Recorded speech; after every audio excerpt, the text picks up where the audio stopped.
বন্ধুরা, রথযাত্রা উপলক্ষে আজ তোমাদের আবার শেয়ার করছি আমি জগন্নাথ দেবের অতি প্রিয় একটি ভোগ, যেটা হচ্ছে ছানা পোড়া, যেটা জগন্নাথ দেবের 56 ভোগের মধ্যেও অন্যতম একটি ভোগ হচ্ছে। তাহলে চলো ঝটপট দেখে নিই বাড়িতেই কীভাবে আমরা অতি সহজেই এই ছানা পোড়া তৈরি করে নিতে পারবো। তো এর জন্য খুবই অল্প সামগ্রী লাগে, আর তৈরিও খুবই সহজ হচ্ছে। গ্যাস চুলাতেই অতি সহজেই কিন্তু এটি তৈরি করে নেওয়া যায়। তাহলে চলো দেখে নিই। ছানা পোড়া করার জন্য আমি এখানে 1 লিটার দুধ নিয়ে নিয়েছি, 500 করে এক একটি প্যাকেটে আছে। আর আমি এটা ফুল ফ্যাট ক্রিম দুধ নিয়েছি, মানে এখানে ফুল ক্রিম দুধ যেটা হয় সেটা নিয়েছি। এখানে একটা কথা বলে দিই যে যদি তোমরা ফুল ফ্যাট ক্রিম দুধ নাও তাহলে এখানে ঘিয়ের প্রয়োজন আর হবে না। আর যদি নর্মাল যে দুধ হয় কিংবা টোন মিল্ক হয় যদি, তাহলে সেই ক্ষেত্রে এখানে ঘিয়ের ব্যবহার করতে হবে। আর সেটা কখন কিভাবে সেটা আমি এই ভিডিওতে বলে দিচ্ছি। তো আমি ফুল ফ্যাট ক্রিম মিল্ক নিয়েছি, আর সেটি আমি একদম আঁচ কমিয়ে গ্যাসে বসিয়ে দিয়েছি। এখানে হাফ কাপ জল নিয়ে নিলাম একটা বাটিতে, আর এর মধ্যে মিশিয়ে দেবো সাদা ভিনিগার। সাদা যে নর্মাল ভিনিগার পাওয়া যায় সেটাই আমি এখানে 1 বড় চামচ এই হাফ কাপ জলের মধ্যে দিয়ে ভালো করে এটাকে গুলে মিশিয়ে নিতে হবে। এরপরে দুধটা এদিকে ফুটিয়ে নিতে হবে। দুধ বেশি ফোটালে চলবে না, দুধটাকে ঘন করা যাবে না। দুধ যখন এরকম ফুটে উঠবে আর দুধ যখন ফুটবে সেই সময় একটু হাতা দিয়ে এইভাবে নাড়তে হবে যাতে সর না পড়ে দুধের মধ্যে। সেই কারণে এইভাবে হাতা দিয়ে একটু নাড়িয়ে দুধটাকে আগে একবার ফুটিয়ে নিতে হবে। তো এইভাবে হাতা দিয়ে নাড়তে নাড়তে আমি দুধটাকে ফুটিয়ে নেব। দেখো এখানে দুধ ফুটে গেছে, সুন্দরভাবে ফুটে উঠেছে দুধ। আর এই যে দুধটা যখন এরকম ফুটে যাবে ভালো মতন, এই সময় গ্যাসটা অফ করে দিতে হবে। একবার দুধটা ফুটে গেছে, গ্যাস অফ করে দিয়েছি আমি। আর এখন এটাকে একটু হাতা দিয়ে নেড়ে খুব অল্প একটু এটা ঠান্ডা করতে হবে, খুব বেশি ঠান্ডা করা যাবে না। আবার অতিরিক্ত গরমের অবস্থাতেও কিন্তু ভিনেগারটা মেশানো যাবে না, তাতে ছানা খুব হার্ড হয়ে যায় সেই কারণে।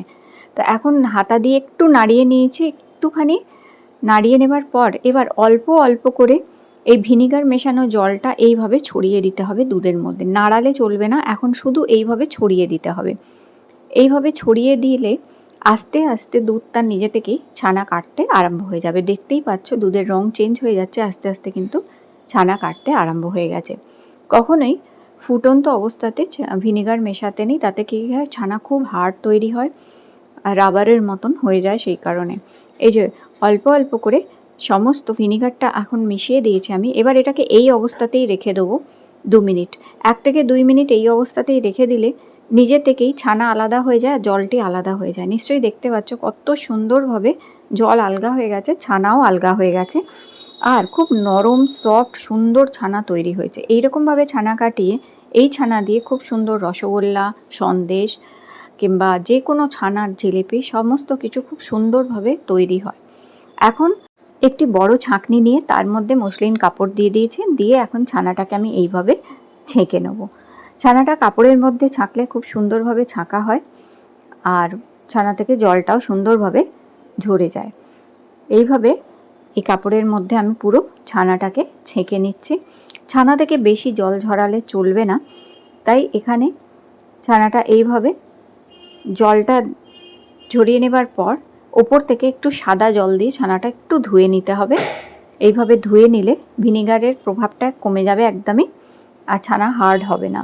তো এইভাবে আমি 1 গ্লাস জল দিয়ে ছানাটাকে ধুয়ে নিলাম। এখন কাপড়টা মুড়ে রেখে এইভাবে মাত্র 5 মিনিট রেখে দেবো, তাতে ছানাটা একটু ঠান্ডাও হয়ে যাবে আর যতটা জল ঝরার ঝরে যাবে। ছানা থেকে বেশি জল ঝরাতে লাগবে না। এখন এখানে আমি নিয়ে নিয়েছি 3টে বড় এলাচ। জগন্নাথ দেবের পুরী মন্দিরে যেটা হয় বড় এলাচ ব্যবহার করা হয়, কিন্তু যদি বড় এলাচ না থাকে সেই ক্ষেত্রে এখানে ছোটো এলাচও ব্যবহার করা যেতে পারবে। এটা সুগন্ধির জন্য আমাদের ব্যবহার করতে হবে, তাই এখানে আমি নিয়ে নিয়েছি 3টে বড় এলাচ।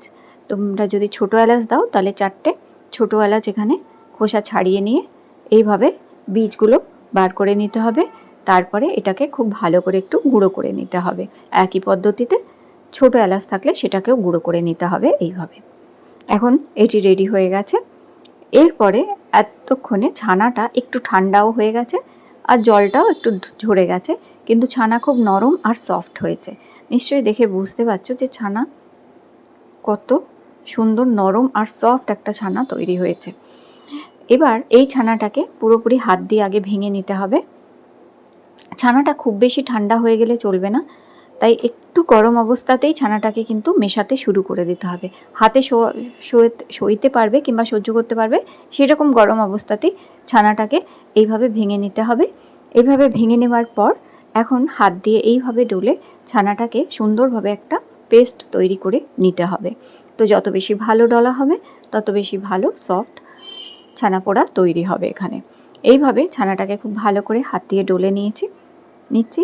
এখন এর মধ্যে আমি মিশিয়ে দেবো 1/2 কাপ চিনি। আমি এখানে ব্রাউন সুগার ইউজ করছি, তোমরা এখানে সাদা চিনি অথবা এখানে যারা চিনি খেতে চাও না তারা তোমরা গুঁড়ো ব্যবহার করতে পারো, গুঁড়ো করে নিয়ে 1/2 কাপ। তো আমি এখানে 1/2 কাপ ব্রাউন সুগার ইউজ করে নিলাম। এবার এই সুগার কিংবা এই চিনিটা আমি খুব ভালো করে মিশিয়ে নেব এই ছানার সাথে। তো এখন ছানার সাথে খুব ভালো করে চিনিটাকে মিশিয়ে নিতে হবে। এইভাবে মেশানো হয়ে যাবার পর এখন আমি গুঁড়ো করা বড় এলাচটা এর মধ্যে দিয়ে দিলাম। তারপরে এখানে দেব আমি সুজি। তো এখানে আমি 2 টেবিল স্পুন সুজি নিচ্ছি। 1 লিটার দুধ আছে, 2 টেবিল স্পুন সুজি দিলাম। যদি 2 লিটার দুধ হয় তাহলে 4 টেবিল স্পুন সুজি দিতে হবে। সুজি পরিমাণটা এইভাবেই দিতে হবে। অতিরিক্ত সুজি দিয়ে দিলে তাহলে সেটা ছানা পোড়া হবে না, সেটা সুজির কেক হয়ে যাবে। তাই অতিরিক্ত সুজি দিলে যেটা হবে হার্ড হয় প্রচণ্ড আর সফট হবে না। তো সেই জন্য সুজির পরিমাপটা এইভাবেই দিতে হবে। 1 লিটার দুধ হলে 2 টেবিল স্পুন সুজি যথেষ্ট। এখন এখানে খুব সামান্য ছোট্ট চামচের 1/2 চামচ একটু বেকিং পাউডার এই কারণে দিচ্ছি যাতে এটা সুন্দর জালি তৈরি হবে। আর খুব সামান্য একটুখানি আমি নুন দিচ্ছি। এই সময় দিয়ে দিতে হবে সামান্য একটুখানি 2 চামচ মতন ছানা কাটানো জলটা। ওই যেটা হচ্ছে এখানে বেকিং পাউডারটা যেটা দিচ্ছি তার উপরেই ওই ছানা কাটানো জলটা 2 চামচ দিলেই যথেষ্ট। তাতে কি হবে, খুব সফটভাবে মাখা হবে এটি, ছানা পোড়া খেতেও খুব সুস্বাদু হবে। এবার এটা দিয়ে ভালো করে মেখে নিতে হবে। আর এই সময় যদি তোমাদের ফুল ক্রিম মিল্ক না থাকে, যদি নর্মাল যেরকম দুধ হয় যে দুধ নাও সেই দুধ যদি থাকে তাহলে এই সময় এখানে 1 চামচ ঘি মিশিয়ে দিতে হবে। 1 চামচ ঘি এই সময় মিশিয়ে খুব ভালো করে এই ছানাটার সাথে মিক্স করে নেবে। সমস্ত উপকরণ ভালো করে মেশানো হয়ে যাবার পর এখানে আমি একটা অ্যালুমিনিয়ামের বাটি নিয়েছি। তোমরা যে কোনো বাটি নিতে পারো, অ্যালুমিনিয়ামের বাটি, অ্যালুমিনিয়ামের ছোট সসপ্যান, গামলা, যে কোনো কিছু কিংবা স্টিলেও করতে পারো। আর আমি এখানে বেকিং পেপার দিয়ে দিয়েছি, যেহেতু আমার কাছে এখন কলা পাতা কিংবা শাল পাতা ছিল না তাই। যদি তোমাদের কাছে কলা পাতা অথবা শাল পাতা থাকে তাহলে তলায় এরকমভাবে কলা পাতা কিংবা শাল পাতা পেতে দিয়ে তার উপরে ছানাটাকে ছড়িয়ে দেবে। তাতে কলা পাতা আর শাল পাতার যে একটা সুগন্ধ থাকে সেটি এই ছানা পোড়ার সাথে মিশে আরও সুন্দর টেস্টফুল করে দেয় এই ছানা পোড়াটাকে। তো আমার কাছে ছিল না যেহেতু, সেই জন্য আমি বেকিং পেপার দিয়েই এই ছানাটা এইভাবে দিয়ে দিয়েছি। আর এখন ওপর থেকে অল্প একটুখানি কাজু আর একটু কিশমিশ এইভাবে সাজিয়ে দিয়েছি। এবার আঁচ একদম কমিয়ে একটা চাটু বসিয়ে দিয়েছিলাম এখানে। চাটুটাকে আগে খুব ভালো করে গরম করে নিয়েছি। চাটুটা বসিয়ে দিয়ে আঁচ একদম কমিয়ে দিয়েছি। এখন ছানা পোড়ার বাটিটা বসিয়ে দিয়ে ওপর থেকে একটা কড়া চাপা দিয়ে দিয়েছি এইভাবে। একই পদ্ধতিতে তোমরা উল্টোভাবেও করতে পারো। কড়াটা নিচে বসিয়ে দিয়ে তার উপরে ছানা পোড়ার বাটিটা রেখে ওপরে চাটু গরম করেও রাখতে পারো। তো এইরকমভাবে এটাকে 20 থেকে 25 মিনিট রেখে দিতে হবে। আর আঁচ কমিয়ে, একদম আঁচ কমিয়ে 20 থেকে 25 মিনিট এইভাবে ঢাকা দিয়েই রেখে দিতে হবে। 20-25 মিনিটের মধ্যেই তোমরা দেখবে ধারের দিকে লাল লাল হয়ে গেছে। দেখতেই পাচ্ছ ধারের দিকে যখন লাল লাল হয়ে আসবে তখন 20-25 মিনিট পর একটা ছুরি অথবা একটা কাটা কিছু দিয়ে গেঁথে ঠিক মাঝখানটায় গেঁথে দেখবে। যদি সেটি পরিষ্কার বেরিয়ে আসে তাহলে বুঝবে ছানা পোড়া একদম তৈরি হয়ে গেছে। আর ধারে এইরকম লাল লাল বর্ডার এসে গেলেই বুঝতে হবে ছানা পোড়া একদম রেডি। এখন এটাকে আমি উল্টে নিচ্ছি। এটা এখন প্রচণ্ড গরম আছে। এখন এটাকে আমি উল্টে এবার আস্তে আস্তে এটাকে খুলে নেব। একটু ঠান্ডা না হলে এটা কিন্তু খোলা সম্ভব না।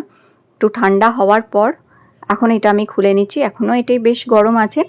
তো ছানা পোড়া যেটা হচ্ছে যত ঠান্ডা হয়ে যায় তত হার্ড হয়ে যায় কিন্তু। তাই ছানা পোড়া প্রথম অবস্থাতে গরম অবস্থাতে কিন্তু নরম থাকবে, কিন্তু ঠান্ডা হয়ে গেলে আবার একটু হার্ড হয়ে যায়। সেই জন্য গরম অবস্থাতে যত বেশি নরম থাকবে, ঠান্ডা হয়ে যাবার পরও ছানা পোড়া তখনই তত নরম আর সফট থাকবে। তো এখানে আমি পিস পিস করে কেটে নিচ্ছি এটা। আর দেখতেই পাচ্ছ খুব নরম আর সফট একটা ছানা পোড়া তৈরি হচ্ছে। অত্যন্ত সুস্বাদু হয়েছে এই ছানা পোড়া। ভেতরে সুন্দর দেখো জালি হয়েছে আর কত নরম আর সফট আছে ছানা পোড়াটা। সেই হার্ড কিংবা শক্ত ছানা পোড়া হয়নি। এই যে কত নরম দেখতেই পাচ্ছ, বাউন্স করছে আর ভেতরে জালিও হয়েছে আর অত্যন্ত সুস্বাদু খেতে হয়েছে এই ছানা পোড়া। তো অবশ্যই অবশ্যই বন্ধুরা এই রথযাত্রায় জগন্নাথ দেবকে একদিন হলেও ছানা পোড়া দিতে পারো তৈরি করে আমার এই পদ্ধতিতে। যদি আজকের এই ছানা পোড়ার রেসিপিটা তোমাদের ভালো লেগে থাকে লাইক দিয়ে আমার চ্যানেলটি সাবস্ক্রাইব করে রেখো। আবার দেখা হবে তোমাদের সাথে নতুন একটি রেসিপি।